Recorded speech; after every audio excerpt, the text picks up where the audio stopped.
যারা বলেছে ইসলাম থাকবে না, যারা বলেছে ইসলাম রাখবো না, মহামহিম আল্লাহ তাআলা নিজে শুনে তাদেরকেই নমরুদ ফিরাউনের মতো লাঞ্ছিত করেছেন, অপমানিত করেছেন। অতএব এই জমিনে যতদিন কোরআনের মাহফিল জিন্দা থাকবে, মুসলমানের বুকে এক ফোঁটা রক্তবিন্দু থাকবে, এই জমিনে দ্বীন ইসলাম টিকে থাকবে ইনশাআল্লাহ। আস্তে ঠিক না জোরে ঠিক, আস্তে ঠিক না জোরে ঠিক, আওয়াজ দিয়ে বলতে পারবো তো ইনশাআল্লাহ। যে ইসলাম ছিল, ইসলাম আছে, ইসলাম টিকে থাকবে থাকবে থাকবে। কোন শক্তি নেই মুমিনের থেকে ইসলাম দূরে রাখবে রাখবে রাখবে।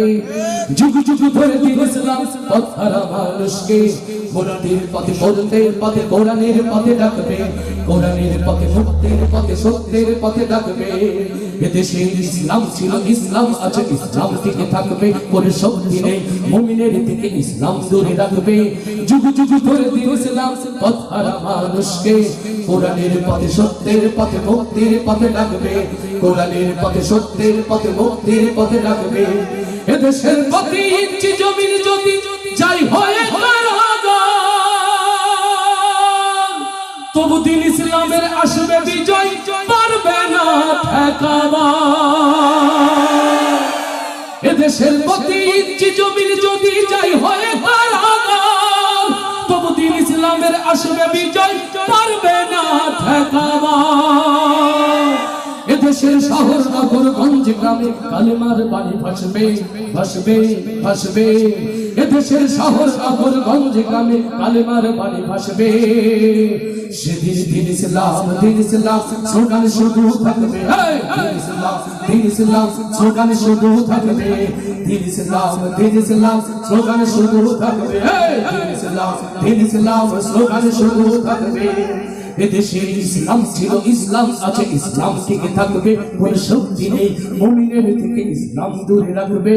যুগ যুগ ধরে দ্বীন ইসলাম পথ হারা মানুষকে কোরআনের পথে সত্যের পথে মুক্তির পথে রাখবে, কোরআনের পথে সত্যের পথে মুক্তির পথে রাখবে। যারা এই জমিন থেকে চাই দিতে আল কোরআনকে তুলে, স্বয়ং আল্লাহ যে তার রক্ষাকারী গেছে ওরা ভুলে। যারা এই জমিন থেকে চাই দিতে আল কোরআনকে তুলে, স্বয়ং আল্লাহ যে তার রক্ষাকারী গেছে ওরা ভুলে। এদেশের ইঞ্চি ইঞ্চি জমিন যেদিন কোরআনের সুরে জাগবে জাগবে জাগবে। এদেশের ইঞ্চি ইঞ্চি জমিন যেদিন কোরআনের সুরে জাগবে, সেদিন দ্বীন ইসলাম স্লোগান শুধু থাকবে, দ্বীন ইসলাম স্লোগান শুধু থাকবে, দ্বীন ইসলাম স্লোগান শুধু থাকবে, দ্বীন ইসলাম স্লোগান শুধু থাকবে। এদেশে ইসলাম ছিল, ইসলাম আছে, ইসলাম টিকে থাকবে। কোন শক্তি নেই মুমিনের থেকে ইসলাম দূরে রাখবে। যুগ যুগ ধরে দ্বীন ইসলাম পথ হারা মানুষকে কোরআনের পথে সত্যের পথে মুক্তির পথে রাখবে, কোরআনের পথে সত্যের পথে মুক্তির পথে রাখবে, কোরআনের পথে সত্যের পথে মুক্তির পথে রাখবে, কোরআনের পথে সত্যের পথে মুক্তির পথে রাখবে। আমি সম্মানিত চেয়ারম্যান এবং সম্মানিত মেম্বার সাহেবকে আমার দুই পাশে একটু দাঁড়ানোর জন্য অনুরোধ করছি।